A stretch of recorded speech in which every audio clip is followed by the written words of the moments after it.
अस्सलाम वालेकुम दोस्तों, ਤੁਸੀਂ ਵੇਖ ਰਹੇ ਹੋ ਮੇਰਾ ਪੰਜਾਬ ਟੀਵੀ ਤੇ ਮੈਂ ਤੁਹਾਡਾ ਮੇਜ਼ਬਾਨ ਮੁਹੰਮਦ ਲਤੀਫ ਖਰਲ। ਦੋਸਤੋ ਸਭ ਤੋਂ ਪਹਿਲਾਂ ਤੁਸੀਂ ਸਾਡੇ ਚੈਨਲ ਕਰੋ ਸਬਸਕ੍ਰਾਈਬ ਤੇ ਨਾਲ ਹੀ ਬੈਲ ਆਈਕਨ ਦੇ ਬਟਨ ਕਰੋ ਓਕੇ, ਤਾਂ ਕਿ ਹਰ ਨਈ ਆਉਣ ਵਾਲੀ ਵੀਡੀਓ ਦਾ ਨੋਟੀਫਿਕੇਸ਼ਨ ਸਭ ਤੋਂ ਪਹਿਲੇ ਤੁਹਾਡੇ ਤੱਕ ਪਹੁੰਚ ਸਕੇ ਤੇ ਆ ਕੇ ਤੁਸੀਂ ਉਹ ਵੀਡੀਓ ਸਭ ਤੋਂ ਪਹਿਲੇ ਦੇਖ ਸਕੋ। ਦੋਸਤੋ ਅੱਜ ਵੀ ਤੁਹਾਡਾ ਵੀਰ ਤੁਹਾਡੇ ਵਾਸਤੇ ਦੋ ਮੱਝੀ ਦੀ ਵੀਡੀਓ ਲੈ ਕੇ ਆਇਆ ਤੇ ਮਾਸ਼ਾਅੱਲਾ ਬੜੀਆਂ ਸੋਹਣੀਆਂ ਤੇ ਖੂਬਸੂਰਤ ਮੱਝਾਂ ਨੇ।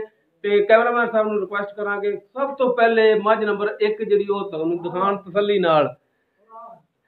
ਇਹ ਢੇਲੀ ਨਸਲ ਦੀ ਮੱਝ ਹੈ, ਨੀਲੀ ਦੀ। ਦੋਵੇਂ ਸਿੰਘ ਇਹਦੇ ਜਿਹੜੇ ਨੇ ਥੱਲੇ ਨੇ, ਮੱਥਾ ਇਹਦਾ ਬੱਲਾ ਹੈ, ਨੀਲੀ ਦੀ ਮੱਝ ਹੈ, ਚਿੱਟੀਆਂ ਤੇ ਕਾਲੀਆਂ ਅੱਖਾਂ ਨੇ ਇਹਦੀਆਂ। ਇਹ ਵਾਨਾ ਦਿਖਾਇਆ ਜੀ ਅਗਲੀ ਸਾਈਡ, ਮੁੱਠ ਭਰ ਥਾਣ ਨੇ ਇਹਦੇ। ਪਿਛਲੀ ਸਾਈਡ ਤੇ ਵਾਨਾ ਦਿਖਾਈਆਂ ਮਾੜਾ ਤੋਰ ਕੇ ਇਹਦੇ। ਇਹ ਵਾਨਾ ਇਹਦਾ ਤਸੱਲੀ ਨਾਲ ਵੇਖ ਲਓ। ਅੱਧੀ ਪੂਛ ਇਹਦੀ ਕਾਲੀ ਹੈ, ਅੱਧੀ ਪੂਛ ਇਹਦੀ ਕਾਲੀ, ਅੱਧੀ ਸਫੈਦ। माशाल्लाह ठीक सोहनी मझ है, कद काठ भी इहदा ठीक है। दूसरी साइड तो दिखा दे माड़ा सूई मझ है। मालकां दा कहना है कि कल सूई है, मगर इसदे कट्टी है। कैमरामैन साहब तुहानूं तसल्ली नाल दिखा रहा है बड़ी नफासत दे नाल। लो दोस्तों हुण आपां इस दे मालक दे नाल करने आ गलबात भी इस मझ दी की कंडीशन है। आओ जी इत्थे आओ जी। सलाम वालेकुम जी। वालेकुम सलाम। की नाम है जी अपना? उच्ची माड़ा गुल मोहम्मद जी। गुल मोहम्मद साहब तुसी ये जेहड़ी टेढ़ी मझ है जी, ये किनवे सूबे जी? ये दूसरा सूबा है। मगर इहदे कट्टी है? कट्टी है। नजदीक हो जा माड़ा जा।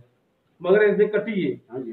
आधे टाइम इहदा दुध हुण किन्ना इहदे थल्ले? हुण 3.5 सेंट आ गया। अभी मोल है 4 करदा 3.5 3.5 तो 4 है, यानी कि 7 तो 8 किलो इहदे थल्ले दुध हैगा आधे टाइम। 8 किलो डंग दा करे जी अभी इसदा ਉਹ ਕਰੇਗੀ ਅੱਧ ਟਾਈਮ ਜਿਹੜਾ 8 ਕਿਲੋ ਦੋ ਟਾਈਮ ਦਾ ਹੁਣ ਹੈਗਾ। ਕੱਲ ਸੂਈ ਵਾਲੀ ਮਗਰ ਇਸਦੇ ਕੱਟੀ ਠੀਕ ਹੋ। ਕੱਟੀ ਦੋਸਤੋ ਤੁਹਾਨੂੰ ਦਿਖਾਵਾਂਗੇ, ਦੋਵਾਂ ਮੱਝਾਂ ਦੀ ਕੱਟੀਆਂ ਇਕੱਠੀਆਂ ਵਿਖਾਵਾਂਗੇ ਤੁਹਾਨੂੰ। ਇਸ ਦਾ ਫਾਈਨਲ ਤੋਂ ਫਾਈਨਲ ਰੇਟ ਕਿੰਨਾ ਹੋਵੇਗਾ?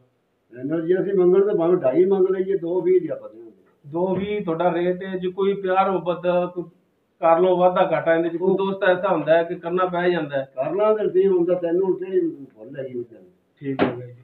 ਲੋ ਦੋਸਤੋ 2.20 ਇਸ ਦਾ ਰੇਟ ਹੈ, ਲੇਕਿਨ ਪਿਆਰ ਮੁਹੱਬਤ ਇਸ ਦੇ ਵਿੱਚ ਹੋ ਜਾਵੇਗਾ। ਤੇ ਹੁਣ ਚੱਲਨੇ ਆ ਮੱਝ ਨੰਬਰ 2 ਤੇ। ਆਓ ਜੀ ਕੈਮਰਾ।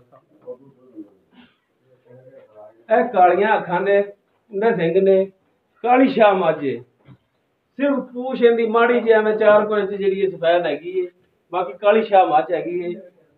ਵਾਨਾ ਇਹਦਾ ਅਗਲੀ ਸਾਈਡ ਤੋਂ ਦਿਖਾ ਜੇ, ਮੁੱਠ ਪਾਰ ਥਣ ਨੇ ਬਿਰਲਾ ਚ। ਇਹ ਵੀ ਦੂਸਰੇ ਸੂਏ ਝੋਟੀ ਹੈ। ਮਾਲਕ ਦਾ ਕਹਿਣਾ ਹੈ ਕਿ ਇਹ ਝੋਟੀ ਸਾਡੀ ਜਿਹੜੀ ਹੈ ਬਹੁਤ ਚੰਗੀ ਹੈ।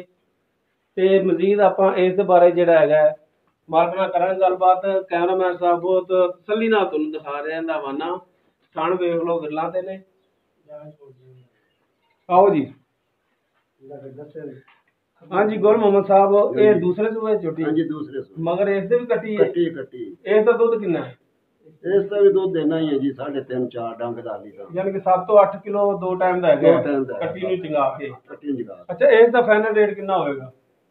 ਇਸ ਦਾ ਵੀ ਉਨਾ ਹੀ ਹੈ ਜੀ ਰੇਟ ਕੋਈ। 2.20 ਇਹਦਾ ਤੁਸੀਂ ਮੰਗ ਰਹੇ ਜੀ? हाँ जी 2.20। ਇਹਦੇ ਚ ਵੀ ਕਮੀ ਪੇਸ਼ੀ ਕਰ ਲਓਗੇ? ਕਰ ਲਾਂਗੇ। ਠੀਕ ਹੈ ਦੋਸਤੋ 2.20 ਇਸ ਦਾ ਰੇਟ ਹੈ। ਪਿਆਰ ਮੁਹੱਬਤ ਵੀ ਇਸ ਦੇ ਮਗਰ ਹੋ ਜਾਏਗਾ। ਤੇ ਹੁਣ ਬਹਾਨੇ ਤੁਹਾਨੂੰ ਕੱਟੀਆਂ ਇਹਨਾਂ ਦੀਆਂ। ਆਓ ਜੀ। ਇਹ ਜਿਹੜੀ ਮੱਝ ਨੰਬਰ 1 ਤੁਹਾਨੂੰ ਦਿਖਾਈ ਸੀ, ਇਹ ਉਸ ਦੇ ਮਗਰ ਜਿਹੜੀ ਕੱਟੀ ਹੈ ਬੱਲੇ ਮੱਥੇ ਵਾਲੀ ਹੈ। ਹਾਂਜੀ ਮੱਥਾ ਸਫੈਦ ਹੈ, ਪੂਛ ਲੱਦੀ ਸਫੈਦ ਇਹਦੀ ਮਾਸ਼ਾਅੱਲਾ ਸੋਹਣੀ ਤੰਦਰੁਸਤ ਹੈ। ਇਹ ਦੂਸਰੀ ਕੱਟੀ ਜਿਹੜੀ ਹੈ, ਇਹ 2 ਨੰਬਰ ਜਿਹੜੀ ਮੱਝ ਵਿਖਾਈ ਸੀ ਕਾਲੀ ਸ਼ਾਹ ਮੱਝ ਜਿਹੜੀ ਵਿਖਾਈ ਸੀ ਤੁਹਾਨੂੰ, ਉਹਦੀ ਕੱਟੀ ਵੀ ਹੋਵੇ ਕਾਲੀ ਸ਼ਾਹ ਹੀ ਮਗਰ ਉਹਦੇ। ਉਹਨੂੰ ਸੂਈ ਨੂੰ ਜਿਹੜਾ 1 ਦਿਨ ਹੋਇਆ, ਇਹਨੂੰ ਸੂਈ ਨੂੰ ਜਿਹੜਾ 1 ਦਿਨ ਹੋਇਆ। ਦੋਨੋਂ 1 ਦਿਨ ਹੋਇਆ। ਆ ਕੱਟੀ ਤੇ ਵੇਖ ਲਈ, ਇਹ ਵੀ ਵੇਖ ਲਓ ਜੀ। ਚਲੋ ਜੀ। ਲੋ ਦੋਸਤੋ ਉਮੀਦ ਕਰਾਂਗੇ ਤੁਹਾਨੂੰ ਸਾਡੀ ਅੱਜ ਦੀ ਇਹ ਵੀਡੀਓ ਪਸੰਦ ਆਈ ਹੋਵੇਗੀ। ਸਾਡੀ ਵੀਡੀਓ ਪਸੰਦ ਆਵੇ ਇਹਨੂੰ ਲਾਈਕ ਕਰੋ, ਸ਼ੇਅਰ ਕਰੋ, ਆਪਣੇ ਕਮੈਂਟਸ ਦਾ ਇਜ਼ਹਾਰ ਕਰੋ। ਦੋਸਤੋ ਮਿਲਨੇ ਆ ਅਗਲੀ ਵੀਡੀਓ ਤੇ। ਅੱਲਾ ਹਾਫਿਜ਼।